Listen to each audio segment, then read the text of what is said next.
Welcome YouTube learners. நம்ம operating system பற்றி பார்த்துட்ருக்கோம். நீங்கள் ஃபஸ்ட் டைம் என் சேனலுக்கு வரீங்கன்னா சப்ஸ்கிரைப் பண்ணுங்கள். வாங்க செஷனுக்குள்ளே போகலாம். இந்த செஷனில் நம்ம என்ன பார்க்க போகிறோன்னா டைப்ஸ் ஆஃப் ஆப்ரேட்டிங் சிஸ்டம் பற்றி பார்த்துட்ருக்கோம். மொத்தம் ஆப்ரேட்டிங் சிஸ்டமில் 5 டைப்ஸ் இருக்குது. வாங்க அதை பற்றி எலாபரேட்டாக பார்த்துடலாம். வாங்க செஷனுக்குள்ளே போகலாம். ஃபர்ஸ்ட் ஆப்ரேட்டிங் சிஸ்டம் பற்றி சின்னதாக ஒரு டெஃபினிஷன் பார்த்து போயிடலாம். Operating system provide an interface between the user and the machine.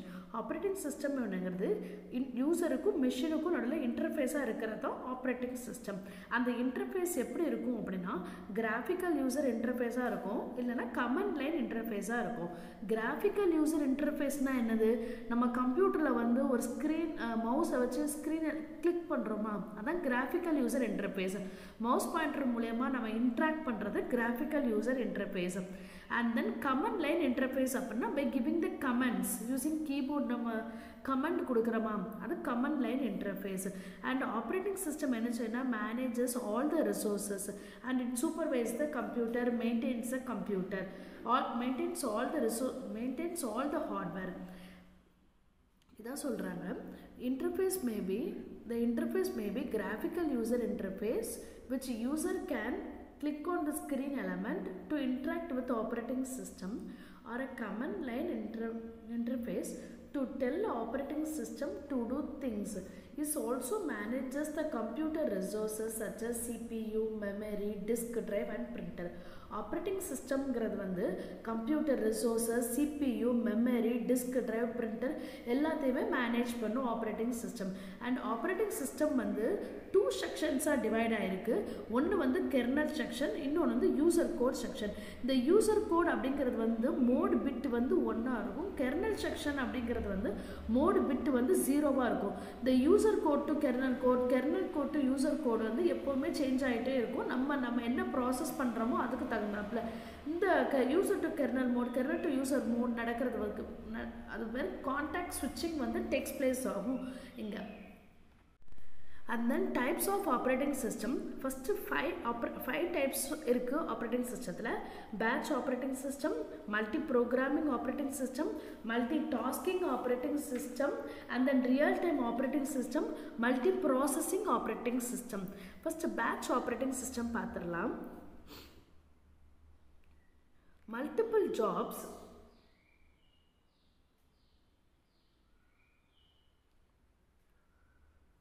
batch operating system, multiple jobs are processed in OS at a time. நிறைய ஜாப் 5 ஜாப் 6 ஜாப் அப்படிங்கிறது ஒரு பேட்சாக வந்து ஓஎஸ்குள்ளே போய் அட் அ டைமில் அது வந்து எக்ஸிக்யூட் ஆகி ஃபினிஷ் ஆகும். அதுதான் பேட்ச் ஓஎஸ். இங்கே பாருங்கள், இப்போ யூசர் 1லேருந்து அப் டு யூசர் n வரை இருக்காங்க. Job 1, job 2 and then up to job n இருக்குது. And then operator. இப்போ ஜாப் எல்லாமே வந்து ஆப்ரேட்டருக்குள்ளே போயிடுச்சு. ஜாப் வந்து தனித்தனியாக பேட்சாக வந்து அலோகேட் ஆகுது. ஃபஸ்ட்டு 5 to 8 ஒரு ஜாப் அலோகேட் ஆகுது. அண்ட் தென் 2 to 4 ஒரு ஜாப் அலோகேட் ஆகுது. அலோகேட் ஆகி சிபியூக்கு போய் அண்ட் தென் ஓஎஸ் ப்ராசஸ் பண்ணி யூசர் ப்ரோக்ராம் மூலமே எக்ஸிக்யூட் ஆகும். ஓஎஸ் வந்து எக்ஸிக்யூட் பண்ணும். இதான் வந்து பேட்ச் ஆப்ரேட்டிங் சிஸ்டம். இதில் மெயின் ட்ராபேக் என்ன அப்படின்னு பார்த்தீங்கன்னா, இப்போ ஃபஸ்ட்டு இந்த சப்போஸ் வந்து 4-3-2 இந்த ஜாப் 4, ஜாப் 3, ஜாப் 2 இந்த 3 ஜாப்ஸும் வந்து அதோட டைம் வந்து அதிகமாக எடுத்துச்சு, அதோட ப்ராசஸ் வந்து அதிகமாக இருக்குது, ரொம்ப டைம் எடுத்துச்சு அப்படின்னா நெக்ஸ்ட்டு வர்ற இந்த 5, 6, 7, 8 வந்து ரொம்ப நேரம் வெயிட் பண்ண வேண்டியதாக வந்துடும். இதுதான் இதோட மெயின் ட்ராபேக். பாருங்க, drawback: if distinct jobs are raised, then other jobs has to wait until the batch finishes, so more waiting time. ஒரு ஜாப் மட்டுமே வந்து அதிக நேரம் எடுத்துச்சு, ஒரு பேட்ச் அதிகமாக எடுத்துச்சு அப்படின்னா இன்னொரு பேட்ச் வந்து ரொம்ப நேரம் வெயிட் பண்ண வேண்டியது வந்துடும். ஸோ மோர் வெயிட்டிங் டைம் வந்து நடக்க சான்ஸ் இருக்குது இந்த மாதிரி ஆப்ரேட்டிங் சிஸ்டத்தில். மல்டி ப்ரோக்ராமிங் அப்படிங்கிறது வந்து நிறைய ப்ரோக்ராம்ஸை வந்து மெமரியில் வந்து ஹோல்ட் பண்ணி வச்சுருப்பாங்க. நல்லா தெரிஞ்சுக்கோங்க, எக்ஸிக்யூட் பண்ண மாட்டாங்க. நிறைய ப்ராசஸை வந்து ப்ரோக்ராமை வந்து வச்சிருக்கிறது தான். நிறைய ப்ரோக்ராம்ஸை வந்து மெமரியில் வச்சுருக்கிறது தான் மல்டி ப்ரோக்ராமிங். அதான் ability to hold or store multiple programs in memory. மெமரியில் வந்து நிறைய ப்ரோக்ராம்ஸ் வந்து ஸ்டோர் பண்ணிக்கலாம். இது யார் பண்ணுவா அப்படின்னா மல்டி ப்ரோக்ராமிங் ஆப்ரேட்டிங் சிஸ்டம் வந்து இந்த வேலையை வந்து பண்ணுவாங்க. And then multi tasking operating system அப்படின்னு பார்த்தீங்கன்னா multiple jobs are executed simultaneously. Multiple jobs வந்து இங்கே பண்ணலாம். ஃபார் எக்ஸாம்பிள் இப்போது நம்ம வந்து சிஸ்டமில் ஒர்க் பண்ணும்போது வேர்ட் ப்ராசஸரும் ஒர்க் பண்ணுவோம், இமெயிலும் ஒர்க் பண்ணுவோம், வெப் ப்ராசஸரும் ஒர்க் பண்ணுவோம். அட் அ டைமில் 3 ப்ராசஸ் ஒர்க் பண்ணும்போது ஒரு CPU தான் இருக்கும். 3 ப்ராசஸ் ஒர்க் இதான் வந்து நம்ம ஒன்று பார்த்துட்டு இருக்கும்போது அடுத்து இன்னொன்று வச்சு டக்கு டக்குன்னு போய்கிட்டே இருக்கும். இதெல்லாம் எப்படி நடக்கும் அப்படின்னா மல்டி டாஸ்கிங்கானது நடக்கும். அதான் multiple jobs are executed simultaneously represent பண்ணுறாங்க.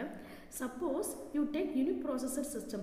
நம்ம யூனிப்ராசஸர் சிஸ்டம் எடுத்துக்கிட்டனால வந்து ஒரே ஒரு ALU தான் இருக்கும். அப்போ எப்படி இதை பெர்ஃபார்ம் ஆகும், இந்த ஆப்ரேஷன் எப்படி அட் அ டைமில் 2-3 ஜாப் வந்து ப்ராசஸ் ஆகும் அப்படின்னு கேட்டிங்கன்னா அதில் வந்து டைம் ஷேரிங் இருக்கும். டைம் ஷேரிங் வந்து மில்லி செகண்ட்ஸில் வந்து ஒர்க் ஆகும். ஸோ என்ன செய்யணும், ஒரு ப்ராசஸ் முடிஞ்சவொடனே அடுத்த ப்ராசஸ்க்கு ஸ்விட்ச் ஆகிடும். மில்லி செகண்ட் நடக்கிறதுனால நமக்கு பார்க்குறதுக்கு வந்து சைமல்டேனியஸாக நடக்கிற மாதிரி இருக்கும். பட் ஒன்று முடிஞ்சதுக்கப்புறம் அடுத்து ஆனால் மில்லி செகண்ட் டக்கு டக்கு நடந்திருக்கிறதுனால மல்டி டாஸ்கிங் அப்படிங்கிறது வந்து ஒரு யூனிப்ராசஸர் சிங்கிள் ALU தான் இருக்கும். And then time sharing and then contact ஸ்விட்சிங் டேக்ஸ் பிளேஸ். கான்டாக்ட் ஸ்விட்சிங் அப்படின்னா ஒரு ப்ராசஸ் முடிஞ்சோடனே அடுத்த ப்ராசஸ் முடிஞ்சோடனே அடுத்த ப்ராசஸ். இதுதான் கான்டாக்ட் ஸ்விட்சிங்.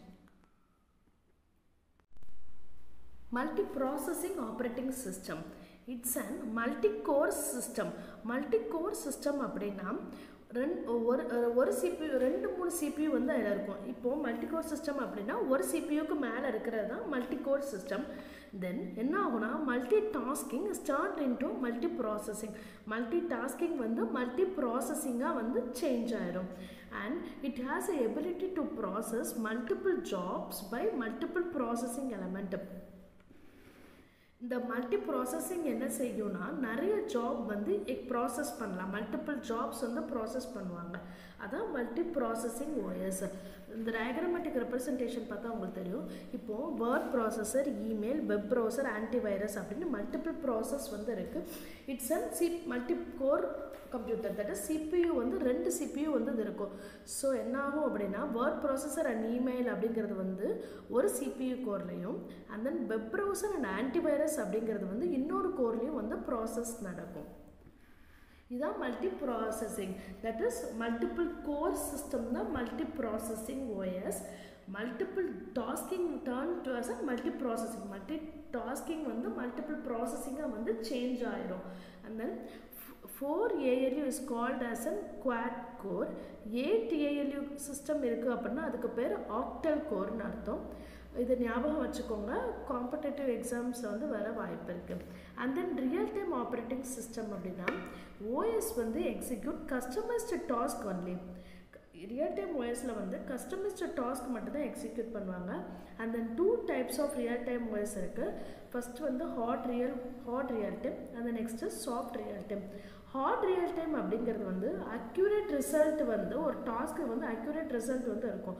சாஃப்ட் ரியல் டைம் அப்படின்னா அக்யூரேட் ரிசல்ட் இல்லாமல் அந்த டாஸ்க்கு வந்து கொஞ்சம் அப்ராக்சிமேட்டாக அதுக்கு பக்கத்தில் வந்தால் கூட அந்த ஆன்சர் வந்து போதும். Hard real time is very accuracy. That is accurate result வந்து இருக்கும் for a completed within a period of time. Hard real time அப்படிங்கிறது வந்து அக்யூரேட் ரிசல்ட் இருக்கும் and can be completed within the period of time. என்ன time கொடுத்துருக்காங்களோ அந்த டைமில் கரெக்டாக முடிக்கிறது தான் hard real time. Soft real time வந்து அப்படி கிடையாது. Accuracy maybe compromised. இப்போ 1 மந்த்னு கொடுத்துருந்தாங்கன்னா கூட ஒரு 10 days 15 days எடுத்துக்கலாம். அந்த மாதிரி கொஞ்சம் காம்ப்ரமைஸ் பண்ணிக்கலாம். அதான் சாஃப்ட் ரியல் டைம். தேங்க்யூ. இந்த செஷன் இவ்வளோ தான். என் சேனல் பிடிச்சிருந்தா சப்ஸ்கிரைப் பண்ணுங்கள், லைக் பண்ணுங்கள், ஷேர் பண்ணுங்கள். ரிமைனிங் டாபிக்ஸ் எல்லாம் அப்கமிங் செஷனில் பார்க்கலாம்.